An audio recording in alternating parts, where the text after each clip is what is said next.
all right. Hear that thing popping.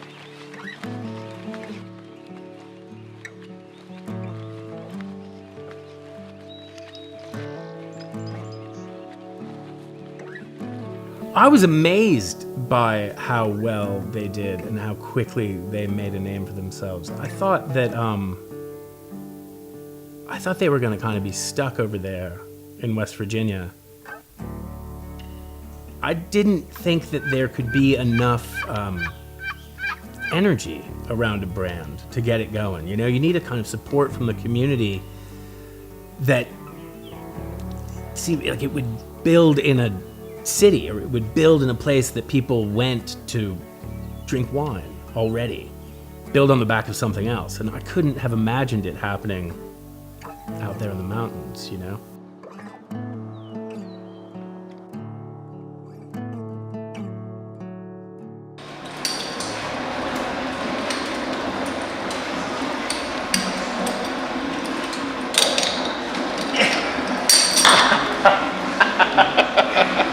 Performance anxiety.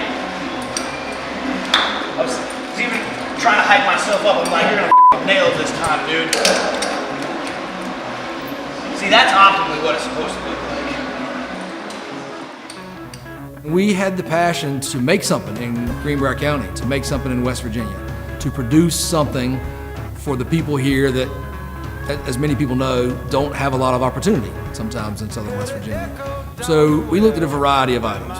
And so one day, I see this article in my box out of Time magazine, and Tag, my father-in-law, had pulled this out of a magazine on a flight home from Denver.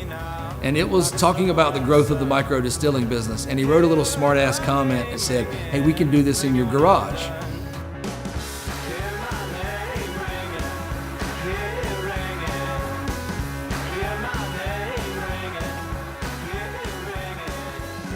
Sometime in early 2009, my phone rang with John Little on the other end, saying that he was going to start a distillery with his father-in-law.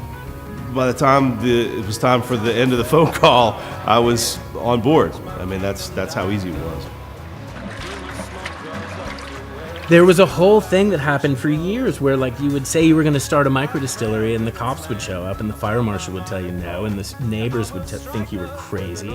And the funny thing is, you have to have a working still before you can have the license, but having a working still is illegal. So it's, you know, it's kind of this odd situation where before they'll make you legal, you have to have this thing, but you're not allowed to use it.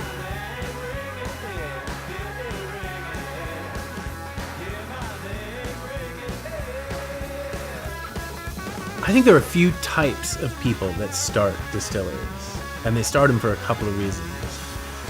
Some of the people they've dreamt of nothing but running these machines. There's a kind of engineer aspect to it. There's a whole slew of second career people. And then there's a whole group of people for whom it's a business. And I think those are usually the guys who do the best. You know, anybody who understands that they have to make it viable to keep it going are the people who are going to get there in the end.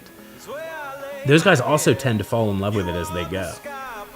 I don't think you're going to get through if you don't fall in love. You know, I think to make a business like that work, you've got to get pretty passionate about it. You've got to dive in so deep.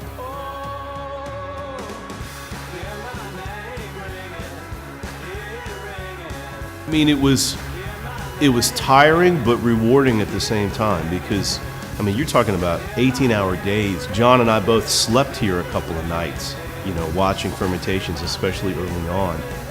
It seems crazy to say it out loud, but I never questioned it. I never once questioned that we were doing the right thing, the right way. And it was incredible, and it was very exciting, and it was, you know, oh my God, we've beaten our chests, like we've made whiskey. Now we just have to wait for 7 years. Piece of cake.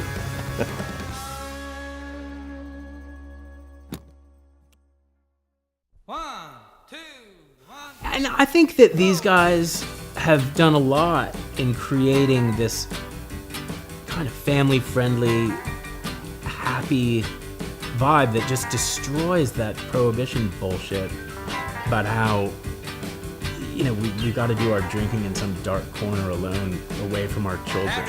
You know? But no, there should be music, and there should be food, and there should be families, and they can do and having it around is part of that world. We talked about that really early on in our business, which was that we had a lot of really wonderful people here who had a lot of really interesting ways of getting things done. That sort of West Virginia, getting it done, entrepreneurial spirit. And so those things became important to us. It was a great place to live and a great place to have a business. And you've got these wonderful people who have this Appalachian know-how. And so how do you create something for them? And so as we've doubled our business, every year we've been open, we've been able to hire more people and to use more grain. We're creating opportunities for people that they didn't have 5 or 6 years ago. This is small business. I don't know any businesses anymore, small business America, than making something now with a bunch of grain and a bunch of barrels and a bunch of really smart people and wonderful people and waiting 5 years and selling. America, the whiskey business, I mean, that's America, man.